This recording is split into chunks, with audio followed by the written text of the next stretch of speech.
کہ بی فاطمہ الزہرا سلام اللہ علیہا نے اور کون سی آیات کی تلاوت کی جس سے مسئلہ فدق واضح ہوتا ہے؟ السلام علیکم عارف وعلیکم السلام ورحمۃ اللہ۔ عارف صاحب، آپ نے پہلے بھی گفتگو فرمائی، اور کچھ مزید فرمائیے کہ کون کون سی قرآنی آیات ہیں کہ جس سے مسئلہ فدق واضح ہو جائے گا۔ بسم اللہ الرحمن الرحیم۔ دیکھیے، مسلمانوں کے لیے بہت بڑی نعمت ہے قرآن کریم کی، جی کہ اگر ہم سارے مسلمان مل بیٹھیں اور اپنے مسائل کو قرآن کریم سے حل کروائیں تو کوئی مشکل ہی نہیں ہے۔ لیکن ہوتا یہ ہے کہ ہم تعصب کی اینک لگا دیتے ہیں اور ہم اپنے عقیدے کو قرآن مجید پہ مسلط کرتے ہیں، تو ظاہر ہے کہ پھر نتیجہ صحیح نہیں نکلتا۔ اب جیسے یہ اختلافی مسئلہ ہے، مگر قرآن میں ہر اختلاف کا حل ہے۔ ہم سائنٹیفیکل انداز سے اس مسئلے کو حل کریں کہ بھئی قرآن مجید نے کیا کہا۔ جیسے فدق میں حضرت ابو بکر نے کہا کہ بھئی نبی جو ہیں ان کے وارث نہیں ہوتے اور وہ بھی کسی کا وارث نہیں ہوتا، ٹھیک ہے۔ حضرت فاطمہ زہرا سلام اللہ علیہا نے قرآن کی آیتیں پڑھی، 4 آیتیں پہلے بیان ہو چکی، وَوَارَثَ سلیمان داؤد، بھائی سلیمان نبی ہے، داؤد بھی، یہ ایک دوسرے کے وارث ہیں۔ اور حضرت زکریا کا انی خفت الموال، حضرت زکریا نے کہا کہ اللہ مجھے وارث بنا دے۔ اور پھر وَآتَ ذَا الْقُرْبَىٰ حَقَّهُ والی آیت، کہ جب یہ آیت نازل ہوئی تو رسول خدا نے حضرت فاطمہ زہرا سلام اللہ علیہ کو فدق لکھ کر دیا اور اہل سنت کے حوالے بیان ہوئے۔ اور مال فے کی آیت، اس کے علاوہ اہل سنت میں جیسے تفسیر منار ہے اور دوسرے بھی تفسیریں، جامع الطانف تفسیر ہے اور احکام فی اصول القرآن، انشاءاللہ اس کے حوالے تفصیل سے دکھا دیے جائیں گے۔ بہت ساری کتاب ہیں، تو انہیں بیان کیا جائے گا کہ بی بی فاطمہ زہرا سلام اللہ علیہا نے ایک اور آیت کی بھی تلاوت کی۔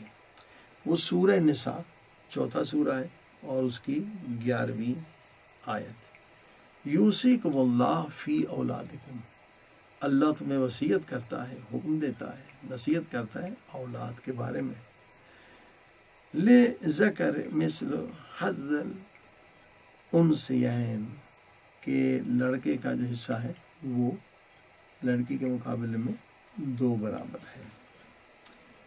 اب یہ جو تفسیر منار اہل سنت کتاب ہے، اور تحفۃ الطالب ہے، اور مختصر ابن الحاجب ہے، بہت ساری کتابیں ہیں جو انشاءاللہ آپ اسکرین پہ دیکھیں گے۔ ان سب نے لکھا کہ بی بی سلام اللہ علیہا نے یہ آیت بھی دلیل میں بیان کی ٹھیک ہے صاحب، کہ یہاں فی اولادکم جو ہے سب کی اولاد کا مسئلہ ہے نا۔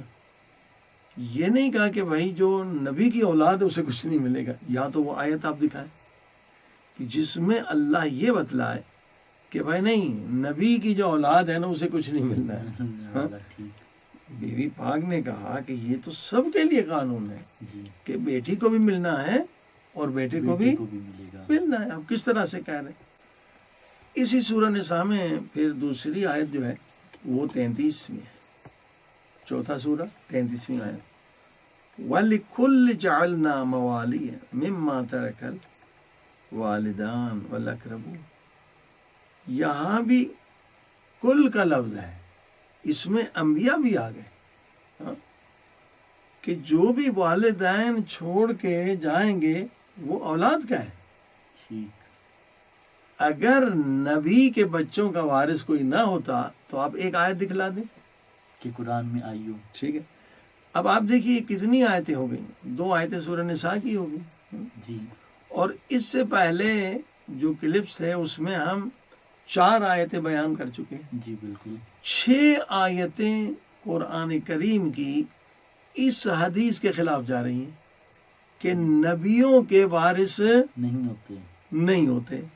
تو خود شیعہ سنی سب کا یہ متفقہ فیصلہ ہے، نبی پاک کی حدیث ہے کہ اگر حدیث ایک آیت بھی اس کے اگینسٹ جائے یا حدیث آیت قرآن کے اگینسٹ جائے، خلاف جائے، تو وہ حدیث سچی نہیں ہے۔ ٹھیک ہے۔ اچھا، یہ تو ایک حصہ ہو گیا نا، جی بالکل، جو ہم نے 6 قرآن کی آیتوں سے ہم نے کیا، بی پاک فاطمہ زہرا سلام اللہ علیہا نے یہ دلائل دی، ہم نے بیان کیے۔ اب پہلا حصہ جو تھا، 2 حصے ہیں، جی کہ نبیوں کے وارث نہیں ہوتے اور ہم نبی بھی کسی کے وارث نہیں نہیں. ہوتی. اب آئیے اس مسئلے پر، کیا نبی کسی کے وارث نہیں ہوتے؟ ہاں. اب دیکھیے مستدرک علی الصحیحین، جی یہ کتاب جو ہے صحیح بخاری اور صحیح مسلم کا جو اسٹینڈرڈ ہے حدیث لینے کا، راوی لینے کا، علم رجال کا، اسی کے مطابق انہوں نے احادیث جمع کی ہے. یعنی یہ اسی معیار کے اہل سنت کی کتاب ہے، وہی انہوں نے اسٹینڈرڈ رکھا ہے جو صحیح مسلم صحیح بخاری کا تھا. مگر جو حدیثیں بہت زیادہ تھی جو رہ گئی تھی وہ انہوں نے بیان کر دی. اب اس میں یہ لکھا ہے کہ رسول خدا صلی اللہ علیہ وسلم کو ورثے میں جو ہے 5 اونٹ ملے. اچھا. ٹھیک. اور ام ایمن ملی. ٹھیک ہے. ایک کنیز ملی اور ایک غلام ملا. ٹھیک ہے. اچھا اس کے علاوہ جو آپ کتاب دیکھ لیں تاریخ طبری میں لکھا ہوا ہے، ہاں، تاریخ ابو الفدا میں موجود ہے. ہاں، یہ تو مستدرک علی الصحیحین تو بڑی کتاب ہے. اس کے علاوہ تبصرۃ ابن جوزی میں لکھا ہوا ہے. ہاں، انشاءاللہ اور حوالے آپ دیکھیں گے. مختصر سیرت رسول اللہ صلی اللہ علیہ وسلم میں لکھا ہوا ہے. تو اب یہ اتنے سارے حوالے ہیں کہ جس سے انکار نہیں کر سکتا ہے. راوی بھی اس میں صحیح ہے، مستدرک علی الصحیحین نے اسے بیان کیا ہے، یعنی وہی صحیح بخاری اور صحیح مسلم کا معیار ہے کہ نبی پاک صلی اللہ علیہ وسلم کو ورثے میں ملا ہے. ٹھیک ہے نا. البتہ اور بھی بہت ساری چیزیں ہیں. ایک حویلی ملی ہے، ٹھیک ہے، وہ الگ کتابوں میں ہے. تو اب اس طرح سے دونوں طرف سے، ادھر سے 6 آیتوں سے یہ حدیث جو ہے قابل قبول نہیں ہے، جی اور ادھر سے جو ہے یہ اتنی ساری کتابوں میں ہے نبی پاک کو ورثے میں چیزیں ملی. اب دیکھیے یہاں تو ثابت ہو گیا، جی اگر تعصب ہم نہ کریں قرآن سامنے ہے. لیکن اب جو درد والی بات ہے نا، جس کو بھی درد ہوتا ہے نا، تو اصل درد تب ہوتا ہے جب ایمان ہو دل میں نا. یہ درد والی بات ہے، ہاں، جو تاریخ میں لکھی ہے، اور وہ بھی سنن ابی داؤد اہل سنت کی اتنی بڑی کتاب. ہاں، اس میں کیا لکھا ہے کہ پاک بی بی فاطمہ زہرا سلام اللہ علیہا نے یہ اتنی ساری آیتیں پڑھی، حضرت علی علیہ السلام کو گواہ بنایا، امام حسن حسین گواہ بن کر آئے، ہاں، جی مگر ان کی گواہی قبول نہیں ہوئی اور انہیں فدق نہیں ملا. مگر پھر کیا ہوا؟ فدق کا پھر کیا اشر ہوا؟ وہاں ملتا ہے سنن ابی داؤد میں کہ حضرت عثمان نے یہ مروان کو عطا کر دیا. اب آپ دیکھیے اہل سنت کی کتاب میں کہ مروان کو رسول خدا نے مدینے سے باہر نکال دیا تھا. حضرت ابو بکر نے اور پیچھے پھینک دیا، حضرت عمر نے اور پیچھے پھینک دیا، اور حضرت عثمان نے انہیں بلا کر فدق کا تحفہ دیا. کتنے افسوس کی بات یہ مسئلہ. اب اور اس کی کتاب سن لیں، مثلا سنن کبریٰ میں بھی یہی لکھا ہے. یہ کوئی ایک کتاب نہیں ہے. سنن ابی داؤد تو بہت بڑی کتاب ہے. سنن کبریٰ میں بھی ہے کہ یہ دیا گیا مروان کو، پاک بھی فاطمہ زہرا کو نہیں دیا، مروان کو دے گا. ایک دل فرید میں بھی ہے، ٹھیک ہے. فتح الباری میں بھی لکھا ہوا کامل تاریخ، تاریخ کبریٰ، تاریخ ابو الفدا، کتاب وفا الوفات، تاریخ طبری، انشاءاللہ یہ دکھائے جائیں گے. اور سوشل میڈیا پہ انشاءاللہ جو ہم دکھائیں گے تو 100 سے زیادہ اہل سنت کی کتابوں میں ہے، کوئی انکار نہیں کر سکتا. 100 سے زیادہ کتابوں میں ہے کہ فدق بی بی پاک فاطمہ زہرا سلام اللہ علیہا کو نہیں دیا گیا، مگر کس کو دیا گیا؟ مروان کو دیا گیا. تو یہ مقام افسوس ہے کہ یہاں انسان فکر کرے، سوچے، نہ کہ تعصب کرے کہ ایسا کیوں ہوا. دیکھیے الحمدللہ ہر زمانے میں نیک لوگ بھی رہتے ہیں. اب یہ فتح کا مسئلہ جو ہے، حضرت عمر ابن عبدالعزیز حالانکہ خود بنی امیہ سے تھے، مگر بے انتہا شریف انسان تھے. عمر ابن عبدالعزیز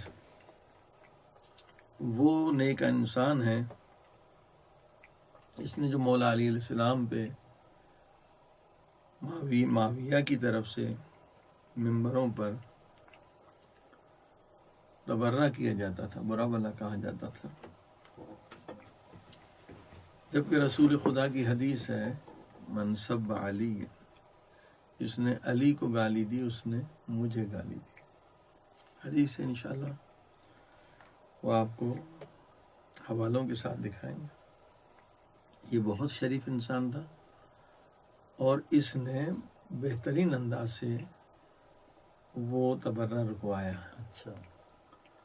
ظاہر ہے چاروں طرف اس کے بنی امیہ تھے، دشمن اہل بیت تھے. ایک غیر مسلمان سے کہا کہ آپ آئیے گا میرے دربار میں اور مجھے کہیے گا مجھے جان کی پہلے پناہ ملے، جان کا امان ملے، میں سوال کروں گا، میں وعدہ کروں گا، پھر آپ سوال کرنا کہ مجھے آپ کی بیٹی کا رشتہ چاہیے. تو یہی ہوا کہ بھری ہوئی دربار میں اس نے کہا جناب مجھے پہلے امان چاہیے، میں کچھ سوال کرتا ہوں. جی ہاں وعدہ ہے میرا جو بھی ہے. کہا کہ مجھے آپ کی بیٹی سے شادی کرنا ہے. سارے جتنے بنی امیہ تھے حکمران انہوں نے تلواریں نکال لی. اچھا. تمہیں جرت کیسے ہوئی؟ تم مسلمان نہیں ہو، تم کافر ہو اور خلیفہ کی بیٹی سے شادی کرنا چاہتے. تو انہیں سمجھایا تھا، کہا کہ میں نے دیکھا کہ رسول خدا نے بھی اپنی بیٹی علی کو دی اور آپ علی کو تو مسلمان نہیں مانتے. اس کے بعد عمر بن عبدالعزیز نے تقریر کی کہ جو ہمارے بڑوں نے غلط کیا تھا دیکھو یہاں تک نوبت آئی ہے. اس انداز سے اس نے تبرہ بند کروایا. اور یہ انسان تھا حق پرست. حالانکہ پورا خاندان اس کا جو تھا وہ بنی امیہ جنہوں نے ظلم کیا، اہل بیت کے دشمن تھے. تو دیکھیے ان میں کیسا انسان نکلا. کیونکہ وہی مسئلہ ہے کہ اگر انسان تحقیق کرے، تعصب ختم کرے تو مسئلے حل ہیں. تو حضرت عمر ابن عبدالعزیز نے فدق جو ہے اہل بیت کو واپس کیا ہے. ٹھیک ہے. اور اسی طرح سے یہ کتاب ہے، آپ دیکھ لیں، کتاب الکامل فی تاریخ ہے، فتوح البلدان ہے، معجم البلدان ہے، کتاب تاریخ ابو الفدا ہے، کتاب وفاء الوفا ہے، اور بہت ساری کتابوں میں کوئی چھپی ہوئی بات نہیں ہے کہ انہوں نے واپس کی. اسی طرح سے اب یہ اہل سنت کے خلفاء میں سے اور بہت نیک انسان تھے. مامون رشید نے بھی وہی کام کیا. تو یہ چیز تاریخ سے بھی ثابت ہے، قرآن و حدیث سے بھی ثابت ہم کر چکے. ناظرین محترم، جیسا کہ آپ نے دیکھا آغا صاحب نے قرآن اور تاریخ سے کیسے حوالے دیے اور ثابت کیا کہ اصل واقعہ کیا تھا، جو کہ تعصب کی نگاہ سے ہم دیکھتے ہوئے اصل حقائق کو چھپا دیتے ہیں. لیکن یہاں پر ایک سوال پیدا ہوتا ہے اور ہم آغا صاحب سے پوچھتے ہیں. آغا صاحب، سوال یہ پیدا ہوتا ہے کہ آیا وہ تو حضرت عمر کی، حضرت ابوبکر کی خلافت تھی، اس میں تو فدق واپس نہیں کیا گیا. آیا جب مولا علی کی خلافت آئی، مولا علی نے فدق کیوں نہیں واپس لیا؟ بہت اچھا سوال ہے. دیکھیے مولا علی علیہ السلام کیسے فدق واپس کرتے ہیں. فدق تو مروان کے پاس تھا، اور اگر حضرت علی علیہ السلام فدق کی وجہ سے جنگ کرتے تو تاریخ میں لکھا جاتا کہ حضرت علی علیہ السلام نے ایک باغ کے لیے جنگ کی. تو یہ شان علی کے خلاف تھا کہ مال کے لیے، ملکیت کے لیے مولا علی تلوار اٹھائیں. علی علیہ السلام نے جب بھی تلوار اٹھائی ہے صرف اللہ کی رضا کی خاطر تلوار اٹھائی ہے. آپ کو تو معلوم ہے کہ ایک شخص کافر نے مولا علی کی توہین کی. جب مولا علی قتل کرنا چاہتے تھے تو اس نے تھوک دیا. مولا نے اسے چھوڑ دیا. بالکل اسی طرح لوگ حیران ہو گئے کہ ورنہ تو انسان غصے میں آئے جلدی قتل کرے. مولا نے کہا پہلے تو خدا کا دشمن تھا اس لیے قتل کر رہا تھا، اب تو نے میری توہین کی، تو میرا دشمن ہے. علی اپنے دشمن کو قتل نہیں کرتا، صرف اللہ کے دشمن کو قتل کرتا ہے. تو لہٰذا مولا علی علیہ السلام نے جو ہے وہ تلوار اس لیے نہیں اٹھائی.